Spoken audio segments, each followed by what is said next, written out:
Nabi Nuh pun diberikan wahyu oleh Allah berupa kemampuan untuk membuat bahtera atau kapal yang besar.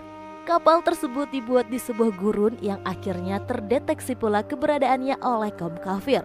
Nabi Nuh pun kembali menerima hujatan dan hinaan dari kaumnya.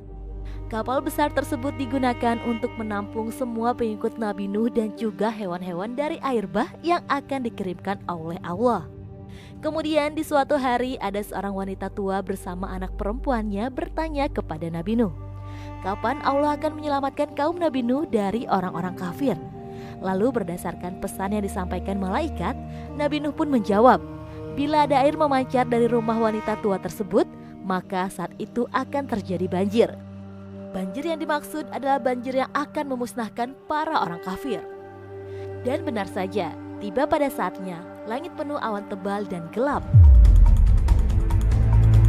Kemudian seorang anak perempuan berlari menghampiri Nabi Nuh dan mengatakan bahwa air memancar dari sumur di rumahnya. Nabi Nuh pun memerintahkan kaumnya untuk segera naik ke dalam kapal. Kilat pun saling bersautan disertai dengan derasnya hujan yang turun.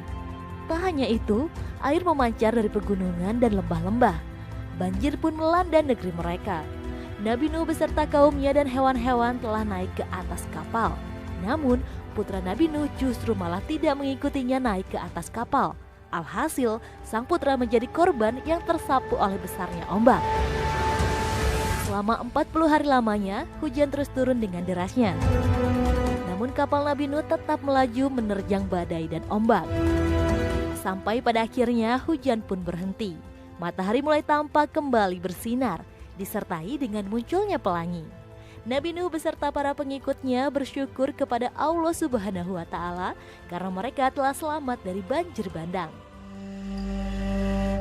Lalu kapal pun sampai di wilayah Armenia, tepatnya di Gunung Al-Judi. Mereka kembali menata kehidupan baru dalam naungan rahmat Allah Ta'ala.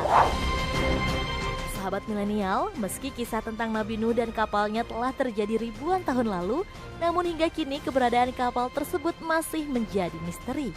Mengapa demikian? Hal itu dikarenakan sejumlah peneliti menyatakan mereka telah menemukan bukti-bukti valid tentang keberadaan kapal Nabi Nuh. Salah satunya seperti yang dinyatakan oleh organisasi Noah Ark Ministry International.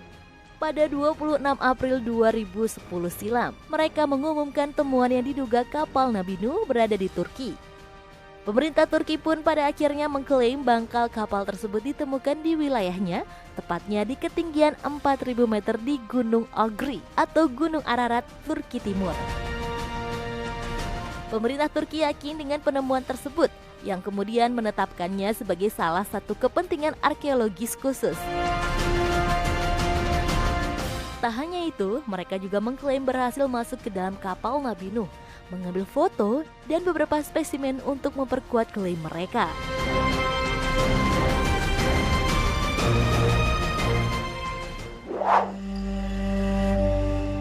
Sahabat milenial, selain hal yang sudah disebutkan tadi, ternyata peneliti para arkeolog yang juga mengungkap bahtera Nabi Nuh dan tragedi banjir bandangnya membuahkan hasil yang manis lagi loh. Mereka menemukan kuburan kapal di dasar Laut Hitam oleh para oceanographer di lepas laut Nasebar, Bulgaria.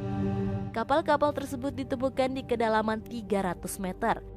Ada sekitar 60 kapal yang karam di sana, di mana yang paling tua diduga berusia 400 tahun sebelum Masehi.